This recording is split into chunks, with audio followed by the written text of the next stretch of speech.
अब्दाल ने कहा, कहो बेगम, क्या बात है? जब शहजादी फरखंदा ने सारी बात सुना डाली तो सिपा सलार अब्दाल का मुंह खुले का खुला रह गया। क्या मीर सादिक भी गद्दार है? मेरे अल्लाह, ये मेरे कान क्या सुन रहे हैं? इसने उसी वक्त हबशी गुलाम अकीक को अंदर बुलाया और इसकी जुबानी सारा वाक़या एक बार फिर सुना। फिर इसे कहा, यह बात तुम हरगिज किसी से न करना, मैं मामले को संभाल लूंगा। इसने वर्दी पहनी और घोड़े को दौड़ाता हुआ सुल्तान टीपू के महल में आ गया। सुल्तान टीपू इस वक्त अपने हुजरे खास में तस्बीह का विर्द कर रहा था। सिपा सलार अब्दाल बेचैनी से हुजरे के बाहर टहलने लगा। जब सुल्तान टीपू तस्बीह पढ़ चुका तो सिपा सलार ने अंदर पैगाम भिजवाया। सुल्तान टीपू ने अब्दाल को अंदर बुला लिया और पूछा, खैरियत है अब्दाल, सुबह सुबह कैसे आना हुआ? सिपा सलार अब्दाल ने कहा, सुल्तान मौज़म, समझ में नहीं आता कि जो बात मेरी जुबान पर है वो आपके हुजूर कैसे बयान करूं। सुल्तान टीपू तख्त पोश पर बैठा था, तलवार इसके पास ही धड़ी थी। इसने कहा, अब्दाल, ऐसी कौन सी बात है, खुलकर बयान करो। सिपा सलार अब्दाल एक बार फिर शशोपंज में पड़ गया। इस पर सुल्तान टीपू के माथे पर शिकने उभर आई। इसने कहा, अब्दाल, क्या बात है? सुल्तान टीपू की चीते जैसी आंखें अब्दाल के चेहरे पर जमी थी। सिपा सलार सुल्तान के करीब ही इजाजत लेकर जरा नीचे चौकी पर बैठ गया और बोला, सुल्तान मौज़म, रॉकेट साज फैक्ट्री को आग लगाने की साजिश हो रही है। सुल्तान टीपू एकदम चौंक सा गया। इसका हाथ अपने आप तलवार के दस्ते पर चला गया। इसने अपने गुस्से को दबाते हुए पूछा, कौन साजिश कर रहा है? सिपा सलार ने कहा, हजूर, इस शख्स का नाम लेते हुए जुबान रुक रही है। सुल्तान टीपू का चेहरा जोश से सुर्ख हो गया। इसने बारूब आवाज में कहा, अब्दाल, इस गद्दार का नाम लो, मैं तुम्हें हुक्म देता हूँ। सिपा सलार अब्दाल ने फौरन कह दिया, वो शख्स वजीर खास मीर सादिक है सुल्तान मौज़म। सुल्तान टीपू की भुएं तन गई। तुम्हारे पास क्या सबूत है? अब्दाल ने सारी बात खोलकर सुल्तान की खिदमत में बयान कर दी।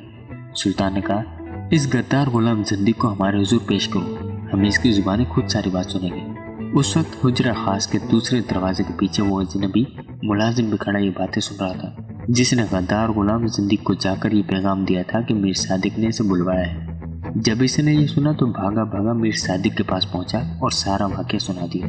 मीर सादिक ने जब अपनी साजिश का मुंडा फूटता देखा तो अजनबी से कहा, गुलाम जिंदी को भी इसी वक्त जाकर कत्ल कर दो। अगर वो जिंदा रहा तो हम फांसी के तख्त पर लटकाए जाएंगे, वो मर गया तो सुल्तान के पास हमें गद्दार साबित करने के लिए कोई सबूत नहीं होगा। अजनबी इसी वक्त गुलाम जिंदी के मकान की तरफ दौड़ पड़ा।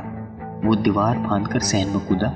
इस वक्त गद्दार गुलाम जिंदी नलके के नीचे बैठा नहा रहा था। पानी के शोर की वजह से इसने अजनबी के कदमों की आवाज न सुनी और नहाता रहा। अजनबी के हाथ में खंजर था। इसने पीछे से आकर जिंदगी पर ऊपर तले खंजर के साथ वार की और इसे वहीं हलाक कर दिया। इसकी लाश को वहीं छोड़कर अजनबी तेजी से दीवार फांद कर फरार हो गया। थोड़ी देर बाद सिपा सलार अब्दाल भी घोड़े पर सवार गद्दार गुलाम के मकान के बाहर पहुंच गया। वो इसे गिरफ्तार करके अपने साथ सुल्तान टीपू की खिदमत में ले जाना चाहता था, ताकि वो अपनी जुबानी सुल्तान की साजिश का हाल बताए और यूं ये साबित हो जाए कि मीर सादिक गद्दार है। अब्दाल ने दरवाजे पर दस्तक दी। अंदर से कोई आवाज न आई। इसके साथ 6 सिपाही भी थे। अब्दाल ने इशारा किया। सिपाही दीवार के ऊपर से अंदर कूद गए। इनके सामने नलके के नीचे गद्दार गुलाम जिंदी की लाश खून में लथपथ पड़ी थी और पानी लाश पर से बह रहा था। सिपाही ने भागकर दरवाजा खोला और सिपा सलार से कहा, हजूर, किसी ने गुलाम जिंदी को कत्ल कर दिया है। सिपा सलार घोड़े से उतरकर तेजी से अंदर सहन में आया। सामने नलके के नीचे जिंदी की लाश देखी तो सर पकड़ कर रह गया। इसके हाथ से सबूत निकल गया था। अब वो मीर सादिक की गद्दारी साबित नहीं कर सकता था। वो वहीं से वापस सुल्तान टीपू की खिदमत में हाजिर हुआ और कहा कि किसी ने जिंदी को कत्ल कर दिया है। सुल्तान ने गुस्से से कहा, उसे जिसने कत्ल किया है वो भी गद्दार है, वो भी मीर सादिक से मिला हुआ होगा। अब हम ये कैसे साबित करेंगे कि मीर सादिक सल्तनत का गद्दार है? फिर खुद ही जैसे अपने आप से कहने लगा, मगर ये बात गलत भी हो सकती है। मुझे यकीन नहीं आता कि मीर सादिक ने रॉकेट साज फैक्ट्री को आग लगाने की साजिश बनाई थी। सिपा सलार अब्दाल ने कहा, जो बातें गुलाम जिंदीक और मीर सादिक वजीर खास के दरमियान हुई, इनका गवाह मेरा हबशी गुलाम अकीक जिंदा है।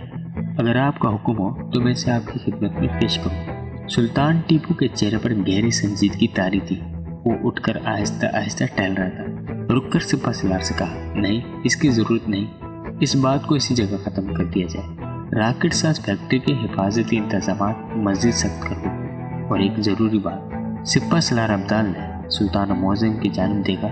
सुल्तान ने कहा, वजीर मीर सादिक की निगरानी खुफिया महकमे के सरबराह को सौंप दो। उसे कुछ बताने की जरूरत नहीं, وہ صرف میر صادق کی مصروفیات کی روزانہ تمہیں رپورٹ دیا کرے گا۔ ایسا ہی ہوگا۔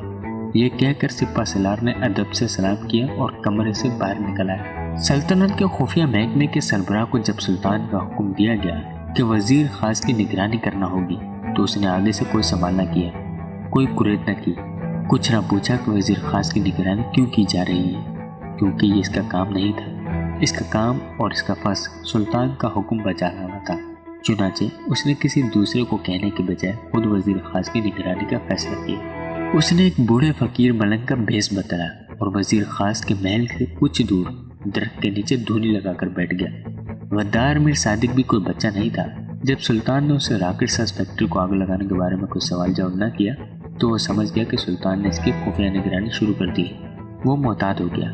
اسی روز غدار میر صادق نے اس اجنبی نوکر کو جنرل بروک کے نام ایک خفیہ خط لکھ کر دیا اور کہا، یہ خط جنرل بروک کے پاس لے جاؤ اور اس کا جواب لانے کی کوئی ضرورت نہیں ہے، بس خط اس تک پہنچا کر واپس آ جاؤ، مگر اس طرح جاؤ کہ تمہیں جاتے ہوئے آسمان کے تارے اور زمین کے درخت نہ دکھ سکے۔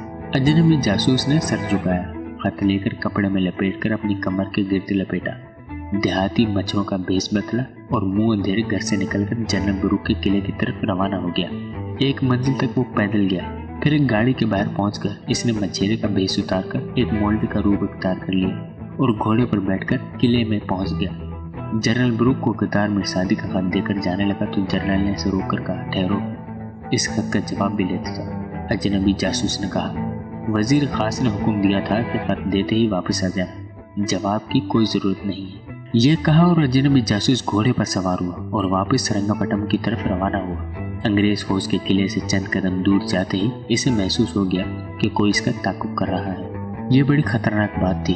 اجنبی جاسوس ایک جگہ گھوڑے کو روک کر اترا اور چشمے پر پانی پینے منہ ہاتھ دھونے کے بہانے درخت کے نیچے بیٹھ گیا اور چشمے پر پانی پینے لگا۔ ساتھ ہی وہ پیچھے بھی دیکھ رہا تھا کہ اس کو ایک آدمی گھوڑے کو درختوں کی طرف لے جاتا نظر آیا۔